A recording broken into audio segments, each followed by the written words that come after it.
A very warm welcome for this show from the Department of Pharmacognosy. Today we are going to see about the spectroscopic methods in the analysis of true drugs. So that's a topic today that we are going to see. Thank you for the valuable time that we are going to share with you here.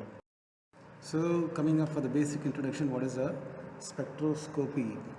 So spectroscopy is a study with the interaction of the light with the matter. So any interactions of the light or with the matter, that's the interactions that what you're going to see. So these two interactions having a different aspects of any interactions that can be used to learn about the atoms of the molecules.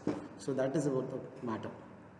So here you get to see about you can learn about the atoms and molecules.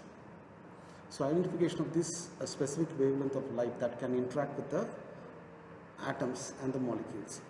Here you are going to see the specific interaction of the wavelengths that of the light that going to interact with the atoms and the molecules. Next one, the measurement is about how much the light is absorbed or emitted at a specific wavelength. So here that's a thing, that's a quantitative one that we are going to see it. Next, both these determinations requires separating a light source from the component of the wavelength. That's a critical component of any spectroscopic measure, breaking up of light into a spectrum showing the interaction of light with a sample of each wavelength. So light interacts with the matter in many ways. There is two methods, two of the most common interactions, that the light is absorbed by the atoms of the molecules of the same at the sample. And the second one, the light is emitted after having the interactions with the atoms and molecules in the sample. The techniques that advantageously employed for this, for both this, like as a qualitative and the quantitative analysis of the plant extracts or any matters. So the true drugs may be assayed from the particular group of constituents. Alternatively, it may be a specific by it's necessary to evaluate a specific components or the phytoconstituents of the drug. So for the quality control parameters, like if you go to take any quality control parameters, the spectral techniques were used extensively in assessment of either your plant extracts or the synthetic ones or anything. A particular slit of the compound. The light then strikes the detector that generates the voltage in the proportion of intensity of light hitting it. The voltage that is used to drive readout devices that can be designed to provide a data format such as the intensity. So next you can see a diagrammatic representation of what a monochromator means. Your sun is there. So from the source of the light you can see an entrance slit. In the middle you can be able to see this one dispersion device. Next you can see the exit slit, and after that you can see the light which passes through a particular wavelength which passes through a sample, and then it gets detected by a detector. So here you can see how the polychromatic lights are the lights which is having a different sets of wavelengths. So how they get diffracted using different types of cracking or the prisms that what we use. The first is rotatable diffraction, next is rotatable diffraction cracking, how polychromatic light, and then you can see a static diffraction cracking. Here it's immovable, when both here and here it is a movable one, and how they passes through the exit lens and a particular wavelength it's get through the sample. Here it's get to the photo multiplier tubes. Again the intensity which we are going to see is it's going to multiply here and many more times. Understood? Then it goes for the emission ones. Here it goes for the excitation monochromator. So these are the types of chromator spectrometer that we are going to see in both the industrial and industry aspects.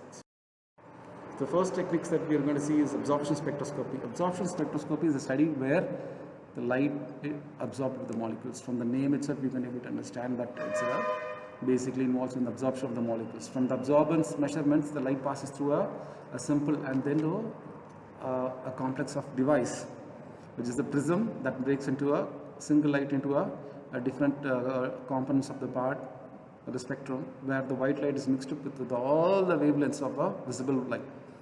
When the white light is passed through a sample under the right conditions, the electrons of the sample absorb in some wavelengths of the light, and this light is absorbed by electrons, so that the light coming off the sample will be missing those wavelengths corresponding to the energy levels of the electrons in the samples. The result is the spectrum with the black lines that you can see able to see. Here are the black lines that you are going to see. So where it's get absorbed, and you will be able to find the samples which not absorbed, it is going to be removed. That's the blank one. Understood? Here you can be able to see the blank one, because the cuvette that what we are going to place it doesn't contain anything. So it's a simple one, like what you can tell in the placebo. So the first one is ultraviolet and the visible spectroscopy. So that's the difference between its nanometer. So absorption spectra of the plant constituents can be measured with a very dilute solution against with a blank solvent thing, by using automatic recordings of the spectrophotometer. The colorless compounds absorb the light change, which ranges from 200 to 400 nanometer. That will be the UV range, that is the ultraviolet range. And the colored compounds absorb the range between the 400 to 700, the visible region. Different natural products are analyzed by judging. For example, the reserpine, 268 nanometer. Morphine, it's 286 nanometer. And the colchicine, it is about 360 nanometers. Next one is infrared spectroscopy, that we call as in short term is IR. It is one of the valuable tool of characterization compounds. Here, the basically UV and the visible ones are used for the quantification, and here it's used for the quality purposes.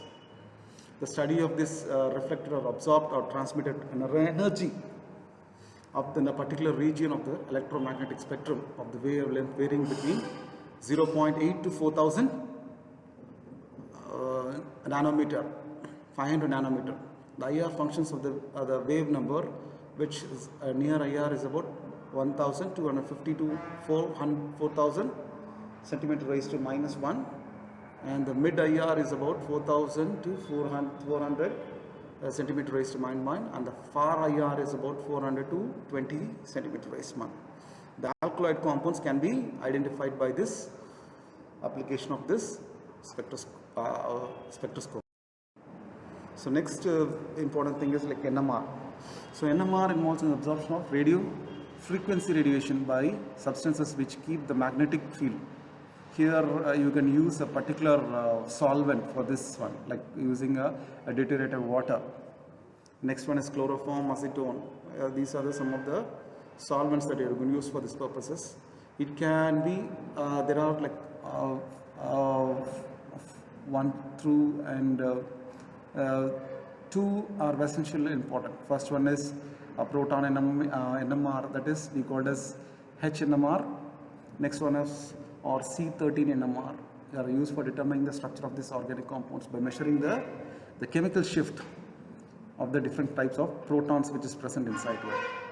The 13C NMR spectroscopy gives a direct information about the nature of the carbon skeleton which is present in a particular molecule. Where see the diagrammatic representation, where we are going to see here is what are the different kinds of range from the spectrum that what we are seeing it. Here you can see able to see the gamma rays and X-rays. Next we are going to see the infrared types, and here the below one will be the visible range, and next the UV and the visible range. Next will be the radio waves, and after that the NMR will come. So next one is emission spectroscopy. The principle here will be based on the emission ones. So emission spectroscopy is the opposite of absorption spectroscopy. The electrons of the compounds or the samples are promoted by the very high energies, because it needs a lot of things to bombard the particles, or the variety of things, that methods. As these electrons return to the lower levels by emitting the light, by collecting this, the light passes through a prism which is separated to a spectrum. In this case we will see the dark field with the colored lines and correspond to the transitions, so resulting in the emission of light. So the mass spectroscopy involves in the conversion of a sample to a gaseous ions with the or without the fragmentation, the breaking of the compounds, and after that you can able to characterize the things. That is, they do by making it into a mass by charge ratio, that is mass to charge ratio, m by z. The main thing is that you can be able to identify the chemical species of by measuring its spectrum, by comparing with the known spectra already which is there. So to find out the exact match, here the main aspect is not with the quantitative one, but the qualitative spectroscopy used to identify the various chemical species of measuring the spectrum, and it's comparing with the spectra of the known species to find out the exact and absolute match. And thank you for your valuable time for the particular session.